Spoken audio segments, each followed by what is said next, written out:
Everyone, तो आज हम पढ़ेंगे साइटोलॉजी का नेक्स्ट टॉपिक जिसका नाम है एंडोसाइटोसिस। ऑलराइट, तो अभी तक हमने जितने टॉपिक्स डिस्कस किए उसमें हमने सेल के बारे में पढ़ा, सेल की इंटरेक्शंस के बारे में पढ़ा। अब हम एक सेल के प्रोसेस को पढ़ेंगे जिसको बोलते हैं एंडोसाइटोसिस। तो पहले इसका मतलब देखते हैं कि इसका मीनिंग क्या होता है। तो एंडो वर्ड का मतलब क्या होता है? इनसाइड। क्या होता है एंडो वर्ड का मतलब? इनसाइड। और साइटोसिस मतलब क्या होता है? सेल में इनटेक का प्रोसेस। तो बेसिकली एंडोसाइटोसिस क्या होता है? ये एक ऐसा प्रोसेस होता है जिसके थ्रू जो सेल्स होते हैं वो इनटेक करते हैं सब्सटेंसेस का। तो हम इसकी डेफिनेशन देखते हैं।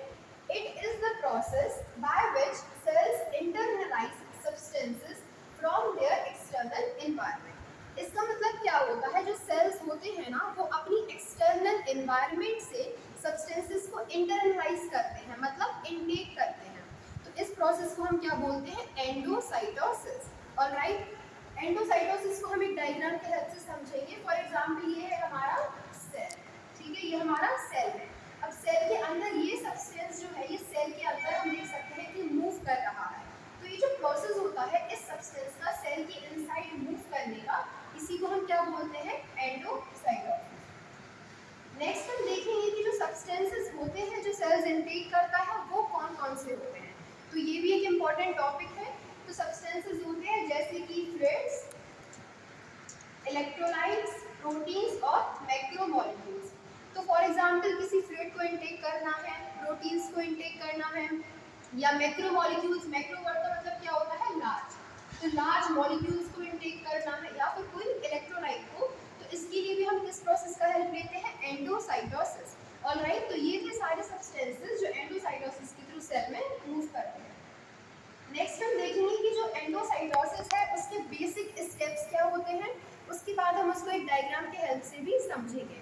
तो सबसे पहला स्टेप क्या होता है? Plasma membrane folds inwards, that is invaginates, forming a cavity that fills with ECF, मतलब कि extracellular fluid, dissolved molecules and food particles. तो पहला स्टेप क्या होता है? जो हमारी प्लाज्मा मेम्ब्रेन होती है या फिर जो हमारी सेल मेम्ब्रेन होती है वो इनवर्ड फोल्ड होती है। मतलब क्या होती है? अंदर की तरफ वो फोल्ड होती है। किस लिए वो फोल्ड होती है? ताकि वो सब्सटेंसेस को क्या कर सके? इनटेक कर सके। उसमें क्या क्या आता है? ECF मतलब एक्स्ट्रा सेलुलर फ्लूइड। ये वो फ्लूइड है जो सेल के बाहर पाया जाता है। या फिर कुछ डिसॉल्व्ड मॉलिक्यूल्स होते हैं, फूड पार्टिकल्स होते हैं, इन सबको क्या करती है? वो इनटेक करती है। नेक्स्ट स्टेप क्या है? It folds back on itself until the ends of the infolded membrane fuse together. तो जो प्लाज्मा मेम्ब्रेन फोल्ड हुई थी ना, वो इटसेल्फ मतलब कि उसी पर बैक फोल्ड होती है ताकि क्या हो? जो दोनों एंड्स है उसकी वो फ्यूज हो जाए, जिसको हम अभी डायग्राम की हेल्प से समझेंगे।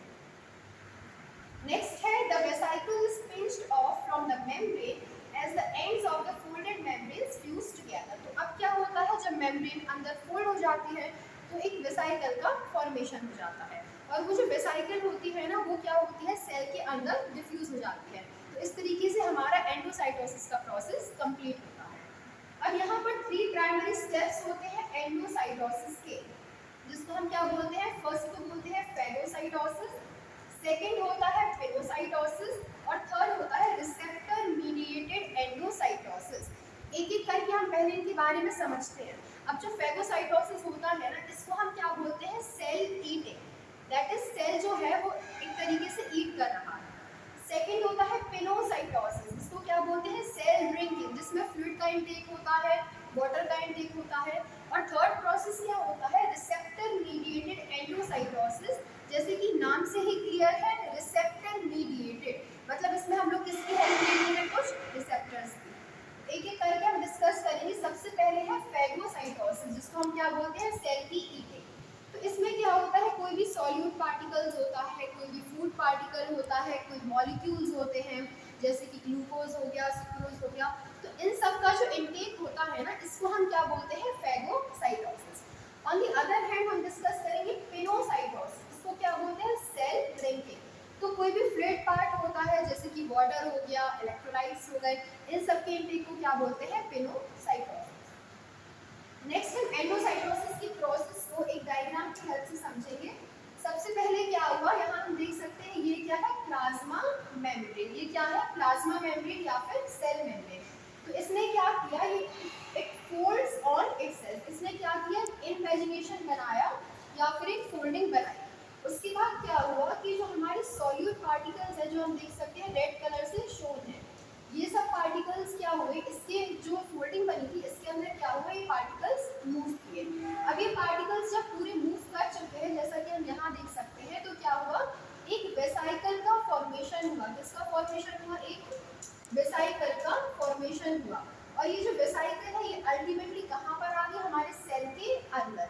तो इस तरीके से क्या हुआ, step number 1 that is molecules इसमें आए, स्टेप नंबर 2 वेसाइकल का फॉर्मेशन हुआ, एंड स्टेप नंबर 3 वेसाइकल कहाँ मूव करते हैं, सेल के इंटरनल एनवायरनमेंट में। तो इस तरीके से हमारा एंडोसाइटोसिस का प्रोसेस कंप्लीट हुआ।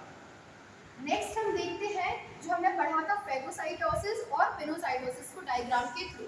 तो सबसे पहले हम किसको देखेंगे, फेगोसाइटोसिस। तो जो अमीबा होता है उसमें न्यूट्रिशन किसके थ्रू होता है, फेगोसाइटोसिस। सबसे पहले क्या हुआ, यहाँ पर है न्यूक्लियस और ये हमारा फूड पार्टिकल। तो अमीबा ने क्या फॉर्म किया, pseudopodia false feet like structure, जिसके अंदर क्या हुआ, फूड पार्टिकल का मूवमेंट हुआ और इस तरीके से वेसाइकल के फॉर्मेशन में पार्टिकल कहाँ चला गया, अमीबा के अंदर। तो ये जो प्रोसेस था बेसिकली जिसमें इंजेशन, डाइजेशन, एब्जॉर्प्शन, एसिमिलेशन और इजेशन का भी डिपिक्शन है। तो इसमें जो बेसिकली डाइजेशन तक का प्रोसेस है ये किसके थ्रू होता है, एंडोसाइटोसिस के थ्रू। नेक्स्ट हम देखते हैं पिनोसाइटोसिस। पिनोसाइटोसिस में क्या होता है, एक्स्ट्रा सेल्युलर फ्लूइड और उसके सब्सटेंसेस का मूवमेंट होता है। तो इस तरीके से प्लाज्मा मेम्ब्रेन ने क्या फॉर्म किया है, इनवेजिनेशन या फोल्डिंग टाइप की फॉर्म करी। इसके बाद क्या हुआ, ये जो सब्सटेंसेस थे ये सब कहाँ पर आ गए, इस इन्वेजिनेशन के अंदर।